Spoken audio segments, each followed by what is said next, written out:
Live from downtown Detroit, Local 4 News at 5 starts now.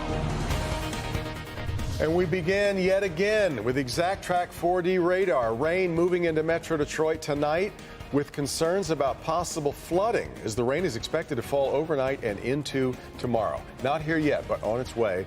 Good to have you with us here for Local 4 News at 5. I'm Devin Skillian. I'm Kimberly Gill. We want to get right over to Kim Adams for an update. Kim, are we at least in the clear through rush hour? Yes, we should be in the clear through most of rush hour. At the end of rush hour, there could be just a few light to moderate rain showers, but the heaviest rain will come after about 7 or 8 o'clock tonight. It's still well back to our west, moving through parts of Grand Rapids, north of Kalamazoo, and some stronger thunderstorms now just crossing over Lake Michigan and getting into the west side of the state, but still have a little bit of landscape to go through before they make it here to Metro Detroit. But once that rain gets here, it is going to be heavy. We'll have a few embedded thunderstorms. It's going to drop quite a bit of rain and also cause some flooding. Take a look at the amounts by 8 a.m. tomorrow morning, well over an inch to an inch and a half. And then by tomorrow night, we should have upwards of 2, possibly even a few pockets with 2.5 or 3 inches of rain on an already saturated ground. So a flood watch has been issued for parts of Metro Detroit, not all of Metro Detroit. Genesee, Livingston, Oakland, Macomb, Washtenaw, and Wayne does not include the Thumb. We'll talk more about timing and when the rain will be leaving us coming up. All right, Kim. Right now, there is a massive backup on I-94 in Macomb County. The westbound lanes closed at Harper due to a crash investigation that appears to have involved a pedestrian. Yeah, this area is a mess right now. Sky 4 flew overhead. We could see Michigan State Police vehicles on the scene, but we're told the Roseville Police Department is handling the investigation. No word yet on what happened or when the freeway will reopen. Drivers should avoid the area if possible. Traffic jam caused by this closure is more than 2 miles long. We'll bring you an update as soon as we get another one. Our other top story here at 5. Federal investigators are on site in Van Buren Township trying to figure out what caused a Cold War era Russian fighter jet to crash during the air show at Willow Run. Yeah, that crash brought the Thunder over Michigan air show to an abrupt end yesterday. So today, investigators from the FAA and the NTSB on site going through the wreckage of the MiG-23 fighter right next to an apartment complex. Will Jones spent the day working to get new information on the crash. What do we know now, Will? Devin and Kimberly, investigators say engine failures are to blame for this crash. One of the 2 pilots has serious injuries, but thankfully no injuries on the ground. This could have been so much worse. As you mentioned, this plane crashed just feet away from an apartment building.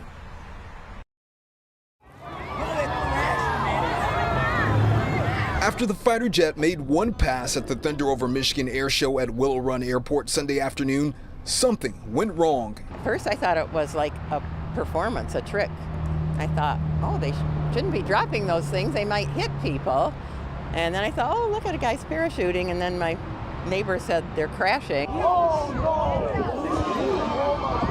The pilots making the decision to eject themselves due to engine failures. The jet crashed at the Waverly on the Lake Apartments in Van Buren Township and then burst into flames. It's very fortunate that, of course, that nobody on the ground was injured. National Transportation Safety Board investigators spent part of the day documenting the accident scene. From the initial impact point to where the main wreckage came to rest by the apartment building here is about 500 feet long. So there's wreckage, smaller pieces of wreckage scattered all along that path. The Department of Environment, Great Lakes, and Energy is working to prevent any fuel that was leaked from the plane from flowing into a nearby lake. We want to stop anything going further than that creek.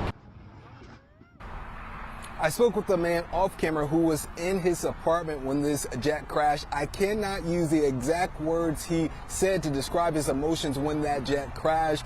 But Devin, as you can imagine, this was an experience that he is never going to forget. What about that, Will? Are they telling you how long the investigation will take? Well, a preliminary report should come in about 10 days, but the final report will take about 2 years. And since this is a Russian aircraft, that could make this investigation a little more challenging. Devin? That's a wait. All right, Will.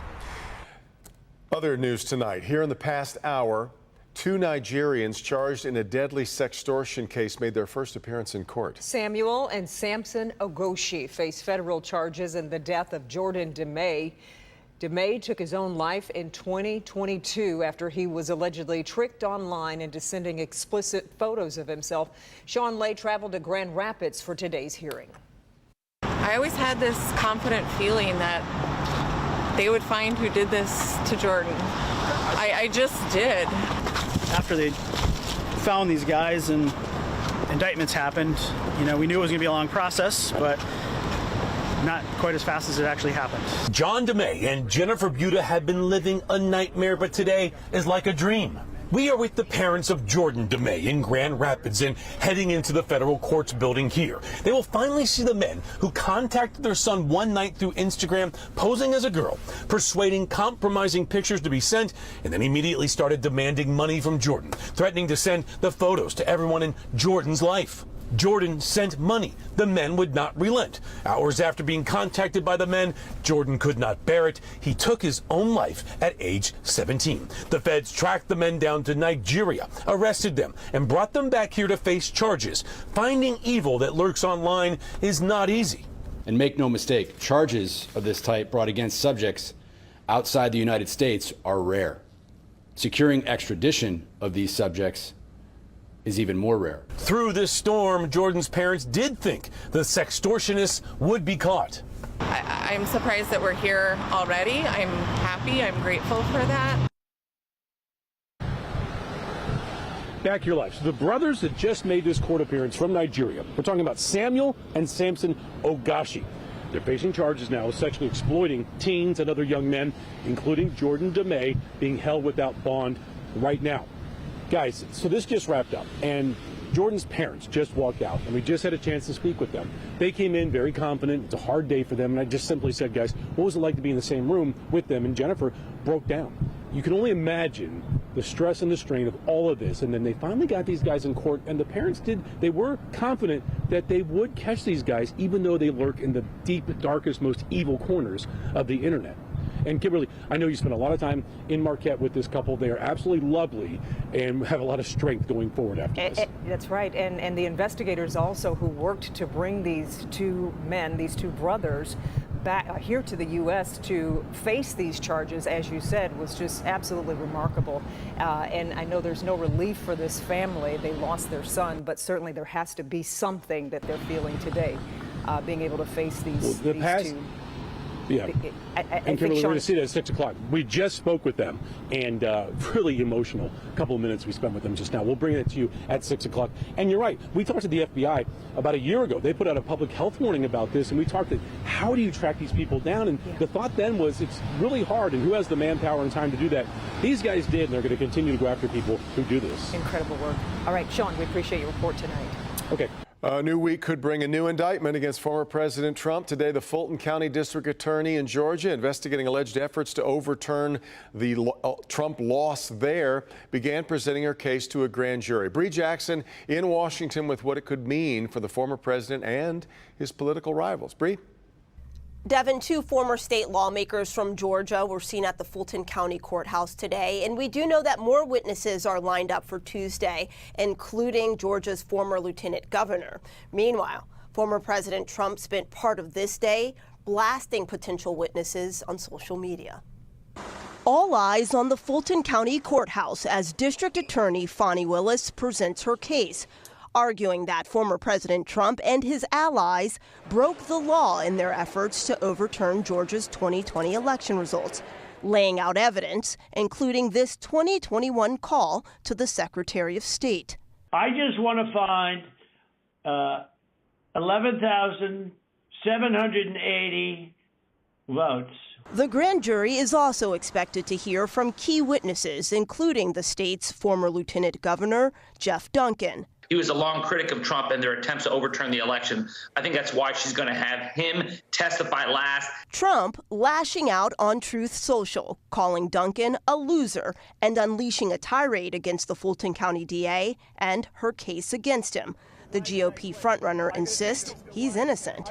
We don't take plea deals because I did nothing wrong. Mr. Trump's potential fourth indictment could come just days before his Republican rivals face off in their first debate. If he's indicted in Atlanta this week, as we're anticipating that he will be, we will have the front runner for the Republican nomination for president out on bail in 4 different jurisdictions. For some, there's a sense of indictment fatigue. I feel as if it's all one-sided. We really need to kind of say, hey, you know, we have a new Republican Party that is not part of that Trump thing. The Fulton County DA is expected to seek more than a dozen indictments related to election interference. And if former President Trump is indicted in Fulton County, Georgia, we could see the entire process play out on live television. Unlike his 3 previous court appearances, Georgia law says that cameras can be in the courtroom with the judge's approval. In Washington, Bree Jackson, Local 4. All right, Bree, several factors are considered by a judge, though, before allowing cameras into a courtroom under Georgia law. Judges can weigh concerns over safety and the impact cameras could have on due process. So a lot left to be decided before we actually get to see what happens.